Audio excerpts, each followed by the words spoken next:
Good day दोस्तों, आप देख रहे हैं मिस्टर मनी सीरियल। पैसे बचाओ, सही जगह पे लगाओ। तो आज का रिव्यू सेटबैक्स मैकेट्रॉनिक्स आईपीओ के बारे में है जो 4 मार्च को लॉन्च हो रहा है। ये डिटेल एनालिसिस है जिसमें हम उसका वैल्यूएशन के बारे में, उसके फिनेंशियल्स के बारे में, स्थिति के बारे में, रिस्क के बारे में कंप्लीट जानकारी करेंगे।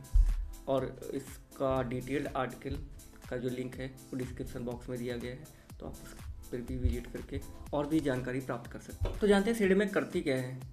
एक्चुअली सेडेमैक एक टायर 1 सप्लायर है इलेक्ट्रॉनिक कंट्रोल यूनिट्स की, जो जिन्हें ईसीयू भी बोलते हैं। और ये 2 व्हीलर, 3 व्हीलर और इंडस्ट्रियल जनरेटर में लगाए जाते हैं। और सेडेमैक का शुरुआत जो हुई थी आईटी बम्बई के एक लेबोरेटरी से हुई थी। तो भाई इसमें जो इसके टेक्नोलॉजी है ना, बहुत ही ज़बरदस्त है। मतलब छोटे मोटे लोग काम नहीं कर रहे हैं, बड़े लोग काम कर रहे हैं। इन्होंने छोटे आईसी इंजन्स के लिए सेंसरलेस आईएससी सिस्टम भी डेवलप किया है जो काफ़ी यूनिक है। मतलब ये कंपनी जो है कम्प्लीटली टेक्नोलॉजी ड्राइवन ऐसी यूनिट है, मतलब ट्रेडिशनल यूनिट जैसा कुछ नहीं है। सबसे महत्वपूर्ण बात इस आईपीओ की ये है कि 100% ओफेस है, मतलब ऑफर फॉर सेल है। जो एग्जिस्टिंग इन्वेस्टर लोग हैं वही अपनी जो स्टेक है उसको सेल कर रहे हैं। तो जो आईपीओ से प्रोसीड आएगी वो किसी डेवलपमेंट काम के लिए यूज नहीं होने वाला है, वो सिर्फ और सिर्फ शेयर होल्डर्स के पास में जाएगा। और ये इन्वेस्टर्स के लिए काफ़ी महत्वपूर्ण बात हो सकती है। जीएमपी या ग्रे मार्केट प्रीमियम की बात करें जो कम्प्लीटली अनऑफिशियल एंड अनरेगुलेटेड होता है, तो वो 130 इनिशियली था, वो अभी गिर के -17 हो गया। अगर हम रेवेन्यू की बात करते हैं तो FY23 में 429 करोड़ था, जो FY25 में बढ़ के 662 करोड़ हो गया। और अभी FY26 का 9 मंथ्स का जो है वो 775 करोड़ है। तो भाई ग्रोथ तो इसमें दिख रही है और अच्छी खासी ग्रोथ दिख रही है। भाई अगर जो प्रॉफिट आफ्टर टैक्स की बात करें ना, तो उसमें भी ज़बरदस्त ग्रोथ दिख रही है। FY23 में जो प्रॉफिट था 8.57 करोड़ था, और वही बढ़ के 47 करोड़ हो जाता है FY25 में। और अभी FY26 का अगर जो 9 मंथ्स का देखेंगे, that is also very good and it is 71.5 crore.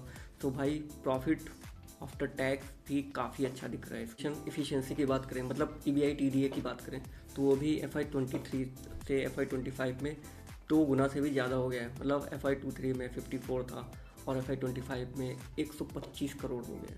तो भाई ऑपरेशनल इफ़िशियंसी भी बहुत ही अच्छी दिख रही है इस कंपनी की। भाई किसी भी कंपनी के लिए सबसे अच्छा होता है उसका डेप्थ जितना ही कम होता है उतना ही अच्छा होता है, उसके पास में स्कोप उतने बढ़ जाते हैं, उतना ही उसकी ग्रोथ के चांसेस भी बढ़ जाते हैं। तो अगर इस कंपनी के हम बोरोइंग्स के बारे में बात करते हैं तो FY24 में इसकी जो बोरोइंग्स थी 150 करोड़ थी, जो घट के FY25 में सिर्फ और सिर्फ 49 करोड़ हो गई थी। और अगर जो अभी की बात करें, जो हमारे पास में 9 मंथ्स का रिकॉर्ड है अप टू दिसंबर तक का, तो अब उसकी जो बोरोइंग्स है वो 46 करोड़ है। मतलब इन्होंने क्या है ना, डेब्ट रिडक्शन पे भी काफ़ी अच्छा काम किया है, जो एक पॉजिटिव संकेत। अब अगर जो इंडस्ट्री आउटलुक के बारे में बात करते हैं, तो जितनी भी ऑटो इंडस्ट्री हो उसमें इलेक्ट्रॉनिक्स का इस्तेमाल बहुत ही तेज़ी से बढ़ रहा है, और जो इमिशंस नॉर्म्स है वो भी काफ़ी सख्त होते जा रहे हैं। तो हर एक व्हीकल्स में इलेक्ट्रॉनिक कंटेंट बढ़ रहा है। तो अगर उस बेसिस पे देखें तो इंडस्ट्री काफ़ी ग्रोथ आने वाले टाइम में देखने को मिल सकती है। तो उस हिसाब से अगर देखें तो company is really in a good sector, good field.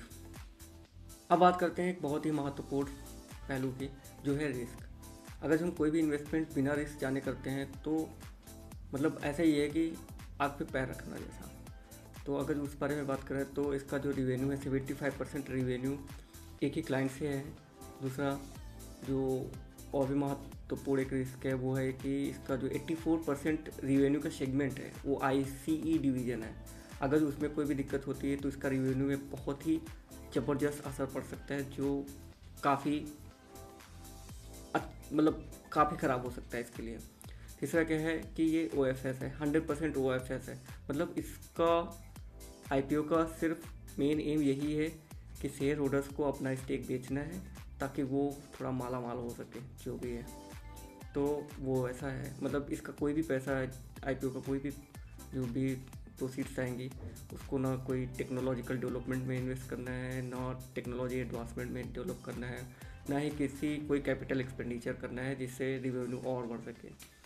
तो ये 3 काफ़ी इंपॉर्टेंट रिस्क है जो जानना बहुत जरूरी। अब आइए समरी के बारे में जानते हैं।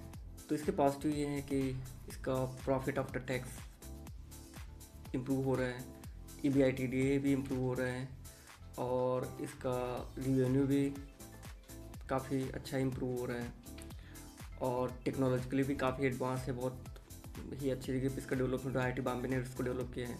लेकिन अगर जो कंसर्न्स की बात करें तो ये 100% OFS है, और इसमें क्लाइंट कंसंट्रेशन है, और हाई वैल्यूएशन है 123 PE, तो काफ़ी हाई वैल्यूएशन है अगर इसके पीयर से कंपेयर करें। ऐसे ही म्यूचुअल फंड, IPOs और रियल इन्वेस्टिंग स्टोरीज के बारे में जानने के लिए आप हमारे चैनल को सब्सक्राइब कर लें, और इस सिडबैंक IPO का जो डिटेल्ड आर्टिकल है उसका लिंक जो है डिस्क्रिप्शन बॉक्स में दिया हुआ है, तो लाइक करें, सब्सक्राइब करें और शेयर करें। थैंक्स।